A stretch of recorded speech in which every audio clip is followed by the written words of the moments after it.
ایک دفعہ کا ذکر ہے کہ ایک کارخانے کا مالک جو بہت ہی مغرور و غصے والا تھا، وہ جب بھی کسی مزدور سے بات کرتا یا تو اسے ڈانٹنے کے لیے یا پھر کوئی ضروری معلومات مہیا کرنے کے لیے ہی بات کرتا تھا۔ سب مزدور اس سے بات کرتے گھبراتے تھے۔ پھر ایک نیا مزدور مل میں آیا۔ اس نے جب مالک کے بارے میں یہ بات سنی تو اس سے رہا نہیں گیا۔ اس نے اپنے ساتھیوں سے کہا، ہمیں مالک سے دوری نہیں بنا کر رکھنی چاہیے۔ ممکن ہے کہ اس کی طبیعت میں ہنسی مذاق شامل نہ ہو، زیادہ بات کرنا مالک کو پسند نہ ہو۔ اس مزدور کے بیٹے کی سالگرہ تھی۔ اس مزدور نے اپنے بیٹے کی سالگرہ پر اپنے مالک کو بھی انوائٹ کیا، مگر مالک نہیں آیا۔ دوسرے دن مزدور مالک کے پاس گیا، دروازہ بجا کر اندر آنے کی اجازت لی اور بہت ہی خوش اخلاقی سے کہنے لگا، سر جی، کل آپ میرے بیٹے کی سالگرہ پر نہیں آئے، اسی لیے میں آپ کے لیے کچھ لایا ہوں۔ مالک نے سنجیدگی سے مزدور کو دیکھا اور بولا، مجھے کسی چیز کی ضرورت نہیں، تمہیں کچھ چاہیے تو بولو اور ذرا جلدی کرو، مجھے کسی کام سے جانا ہے۔ مزدور نے مالک کی طرف مسکرا کر دیکھا اور کہا، اگر آپ ویسا کریں جیسا میں چاہتا ہوں تو یہی میرے بیٹے کی سالگرہ کا تحفہ ہوگا۔ مالک حیران ہو گیا اور بولا، تم مجھے کیا دینا چاہتے ہو اور مجھ سے کروانا کیا چاہتے ہو؟ مزدور نے جیب سے 2 سفید رنگ کے ریبن نکال کر مالک کو دیے۔ مالک نے پوچھا، یہ کیا ہے؟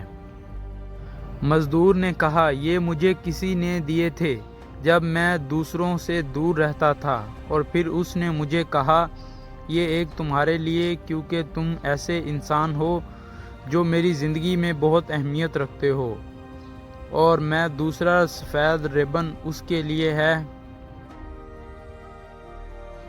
جو شخص تمہاری زندگی میں بہت اہمیت رکھتا ہے۔ تو میں بھی ایک ریبن آپ کے لیے لایا ہوں اور دوسرا اس کے لیے جس سے آپ اپنی زندگی میں سب سے زیادہ محبت کرتے ہیں یا پھر اہمیت دیتے ہیں۔ یہ ریبن آج ہی اسے دیں۔ مزدور کی بات سن کر مالک کو ہنسی آ گئی، لیکن وہ سنجیدہ ہی رہا۔ اس نے مزدور کو ریبن ہاتھ پر باندھنے کی اجازت دے دی، اور دوسرا ریبن جب مزدور نے مالک کو دیا تو وہ یہ سوچنے لگا کہ ایسا کون سا انسان ہے جسے وہ سب سے زیادہ اہمیت دیتا ہے۔ یہاں تک کہ کام کا وقت ختم ہو گیا اور وہ واپس گھر جا رہا تھا کہ رستے میں اسے اپنے بیٹے کا خیال آیا، جسے وہ اپنی بیوی کے گزر جانے کے بعد مصروف ہونے کی وجہ سے بہت کم وقت دیتا تھا۔ جب بھی اس سے بات کرتا تو وہ یا تو نصیحت کی بات ہوتی یا پھر ڈانٹ ہوتی۔ اس نے گھر داخل ہوتے ہی وہ ریبن جو اس کی کلائی پر تھا اس نے اتار دیا اور اپنے بیٹے کے کمرے کی طرف چل پڑا جو بستر پر لیٹا ہوا تھا۔ باپ نے دروازے پر دستک دے کر اندر آنے کی اجازت لی۔ لڑکے سے دروازہ کھلا۔ اسے شاید حیرت ہوئی کہ اس کے والد صاحب نے اسے بلانے کی بجائے خود کمرے میں آنے کی زحمت کیوں کی۔ وہ سوچ ہی رہا تھا کہ اس کے باپ نے اس کی کلائی پکڑی اور مزدور کی ساری بات دہرائی۔ ساتھ میں یہ بھی کہا کہ بہت مصروف ہونے کی وجہ سے میں نے کبھی تمہیں ٹھیک سے وقت نہیں دیا، مجھے افسوس ہے۔ اپنی جیب سے دوسرا ریبن نکال کر اس نے بیٹے کو دیا اور بولا، یہ ریبن تم اس کی کلائی پر باندھ دے جس کو تم سب سے زیادہ محبت کرتے ہو۔ لڑکا پھونٹ پھونٹ کر رونے لگا۔ اس نے اپنے باپ کی کلائی پکڑی اور بولا، پاپا، میں یہ آپ کو ہی باندھوں گا۔ میں یہ سوچتا تھا کہ آپ مجھے بالکل پیار نہیں کرتے اور میں کچھ دنوں سے خودکشی کرنے کے بارے میں سوچ رہا تھا۔ آپ کی چھوٹی سی بات نے مجھے جینے کی وجہ دے دی۔ آئی لو یو پاپا۔ مل کے مالک کی آنکھوں میں آنسو آ گئے۔ اس نے اپنے بیٹے کو اپنے سینے سے لگایا۔ دوسرے دن جب وہ مل میں گیا تو اس نے اسی مزدور کو بلایا۔ جیسے ہی مزدور کمرے میں داخل ہوا تو مالک کے چہرے پر مسکراہٹ کھل گئی۔ مزدور نے مالک کے چہرے پر مسکراہٹ دیکھی تو وہ بھی مسکرا دیا۔ مالک نے اس مزدور سے پوچھا، کہ تمہیں کیا سوجھی جو تم نے مجھے ریبن دیا؟ مزدور نے مالک کی طرف دیکھا اور کہنے لگا، صاحب جی میں نے ایک کتاب میں پڑھا تھا، پھر جب میں نے آپ کے چہرے پر سنجیدگی دیکھی تو سمجھ گیا کہ سالوں سے آپ نے کسی سے محبت کا اظہار نہیں کیا اور نہ آپ سے کسی نے اظہار کیا۔ مالک، محبت کا اظہار اتنا ہی ضروری ہے۔ دوستو، آپ کی زندگی میں بہت سے لوگ شامل ہوتے ہیں۔ ہر وہ شخص جو آپ کی زندگی میں قدم رکھتا ہے اس کے آنے کی کوئی نہ کوئی سبب ضرور ہوتا ہے۔ کوئی آپ کو محبت کرنا سکھا دیتا ہے تو کوئی آپ کو محبت نبھانا سکھا دیتا ہے۔ اسی لیے جسے آپ چاہتے ہیں ان سے محبت کا اظہار کرتے رہا کریں۔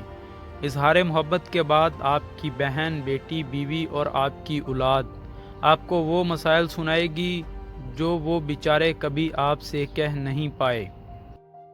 رشتوں کی عادت یا فقط ایک رویہ سمجھ کر مت گزاریں۔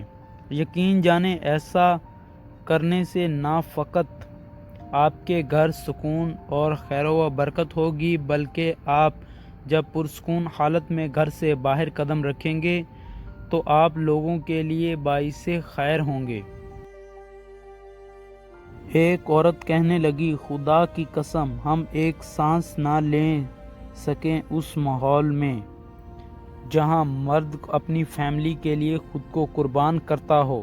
جتنا شوہر کماتا ہو اس پر خوش رہو، پیسہ ہی سب کچھ نہیں ہوتا۔ خدا کی قسم مجھے بڑی گاڑیوں، اے سی والے ماحول میں وہ سکون نہیں ملتا جو سکون مجھے شوہر کا سر دبانے میں آتا ہے، جو سکون شوہر کی پسند کا کھانا بنانے میں آتا ہے۔ ایک بزرگ کہنے لگا، نیک عورت اور بے تحاشا دولت صرف 3 چیزوں سے ملتی ہے۔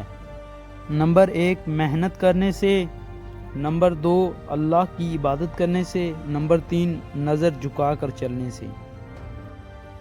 بعض لوگ یہ سوچ کر پریشان رہتے ہیں کہ اللہ نے فلاں شخص کو اتنی دولت کیوں دی۔